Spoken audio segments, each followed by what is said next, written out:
नमस्कार। कैसे हैं आप? उत्तर प्रदेश की राजनीति में कोहराम मचा हुआ है क्योंकि 6 दिन पहले योगी सरकार का एक मंत्री स्वामी प्रसाद मौर्य जो ये कह रहा था कि अखिलेश यादव मुंगेरी लाल के हसीन सपने देख रहे हैं कि वो मुख्यमंत्री बनेंगे, उनके सपने में कृष्ण आ रहे हैं। तो ये उनका मुंगेरी लाल का हसीन सपना था। 6 दिन बाद उन्होंने योगी सरकार के मंत्रिमंडल से इस्तीफा दे दिया और इस्तीफा देने के साथ साथ यह भी कहा कि ये सरकार, ये योगी दलित और ओबीसी विरोधी है। 5 साल तक योगी सरकार में मंत्रिमंडल में रह करके मौज लेने वाले स्वामी प्रसाद मौर्य जब पार्टी छोड़ करके सपा में शामिल हुए तो लुटियन दलालों के गैंग ने कहना शुरू किया कि स्वामी प्रसाद मौर्य अब रामविलास पासवान की तरह मौसम वैज्ञानिक बन गए हैं। ये नए मौसम वैज्ञानिक हैं और ये जिधर जाते हैं सरकार उसी की बनती है। ये परसेप्शन कैसे क्रिएट कर दिया गया, यह अपने आप में दिलचस्प है।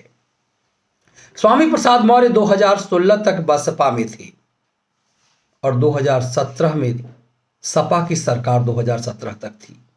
मतलब स्वामी प्रसाद मौर्य जब भाजपा में आए तो सत्ताधारी पार्टी से नहीं आए थे, वो बसपा से आए थे जो यूपी में चुनाव हारी हुई पार्टी थी। लेकिन स्वामी प्रसाद मौर्य ने बयान दिया कि उन्होंने बीजेपी में शामिल होकर के बसपा को बर्बाद कर दिया। अब बसपा तो ऑलरेडी बर्बाद थी, लेकिन लुटियन दलालों ने ये माहौल बना दिया कि सचमुच स्वामी प्रसाद मौर्य जब बसपा छोड़ के आए तो बसपा बर्बाद हो गई। इसीलिए वो रामविलास पासवान है। कहीं का रोड़ा कहीं का पत्थर भानुमति ने कुनबा जोड़ा। रामविलास पासवान के बारे में कहा जाता है कि रामविलास पासवान सत्ता किसकी सरकार आएगी ये भांप जाते थे, लेकिन यह भी इतना आसान नहीं है कहना।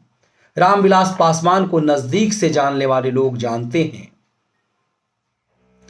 पॉलिटिकली राजनीतिक रूप से चूंकि मैं खुद संसद कवर करता था और राज्यसभा की रिपोर्टिंग करता था, पासवान 2014 से के लोकसभा चुनाव से पहले 2013 में बहुत बेचैन रहते थे। उन्हें अपने बेटे को राजनीति के मंच पर नए अवतार के रूप में पेश करना था, लेकिन उनकी बात कांग्रेस से बन नहीं रही थी। सोनिया गांधी उन्हें समय नहीं दे रही थी।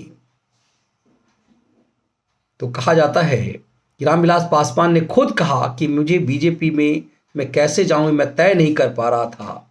तब उनके पुत्र चिराग पासवान ने तय किया कि वो बीजेपी में से मिलेंगे और फिर उन्होंने अमित शाह से वक्त लिया। अमित शाह ने उनका सम्मान बढ़ाया और फिर उनके लिए टिकट बीजेपी में उनका नया एनडीए के साथ गठबंधन हुआ। मतलब ये तैयारी उनकी बीजेपी में उनके बेटे ने की। इससे पहले लगातार यह बात सच है कि उन्हें लालू प्रसाद यादव ने सबसे पहले मौसम वैज्ञानिक कहा, इसलिए क्योंकि जब जब केंद्र में सत्ता जिसकी होती थी, रामविलास पासवान 1989 से जब वीपी सिंह की सरकार 1989 में केंद्र में बनी तो सबसे प्रभावशाली मंत्री थे। वो मंडल कमीशन का सबसे ज्यादा उन्होंने और लालू प्रसाद यादव ने भुनाया था और मंडल कमीशन के प्रतीक बन गए थे, जातिवादी नेता के प्रतीक बन गए थे। लेकिन वही मुलायम रामविलास पासवान जिन्होंने नरेंद्र मोदी के प्रधानमंत्री के उम्मीदवार बनने के कारण का विरोध किया था, वही रामविलास पासवान जिन्होंने मोदी के खिलाफ कई बयान दिए थे, धीरे धीरे सटते सटते मोदीमय होते चले गए। 1989 से लेकर अपनी मौत तक रामविलास पासवान सिर्फ 13 दिन के बीजेपी के अटल बिहारी वाजपेयी की सरकार में मंत्री नहीं थे, वरना लगातार वो 9 सरकारें जो गठित हुई हैं 1989 से लेकर 2019 तक की जो 9 सरकारें बनी हैं, उसमें एक सरकार को छोड़कर हर सरकार में वो मंत्री रहे।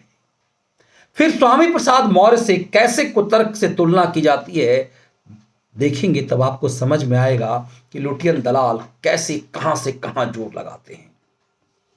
ये परसेप्शन क्रिएट करने लगते हैं कि स्वामी प्रसाद मौर्य जैसा व्यक्ति जिसका कोई जमीनी आधार नहीं है, उसकी तुलना पासवान से कर रहे हैं। और उस यदि तुलना कर भी रहे हैं तो सर्कमस्टांशियल एविडेंस यदि आप देखें तो कमाल का है। 2009, 2012 और 2014 तक के 3 चुनाव में बसपा की भयंकर दुर्गति हुई और स्वामी प्रसाद मौर्य 2009, 2012, 2014 में बसपा में ही थे। तो सवाल यह है कि बसपा में जब थे तो क्या क्रांति कर रहे थे? फिर कैसे कहा जाए कि 2016 में बसपा छोड़ करके जब वो बीजेपी में आए तो वो रामविलास पासवान हो गए? ये फैक्ट दर्शाता है कि किस तरह का परसेप्शन गढ़ा जाता है और कैसे क्रमबद्ध रूप से लगातार ये दिखाया जा रहा है कि अखिलेश ग्रेजुअली बढ़ रहे हैं। यही लुटियन दलालों का असली खेल है। स्वामी प्रसाद मौर्य को रामविलास पासवान साबित करने का षड्यंत्र है। ये विश्लेषण कैसा लगा जरूर साझा कीजिएगा। बहुत बहुत धन्यवाद।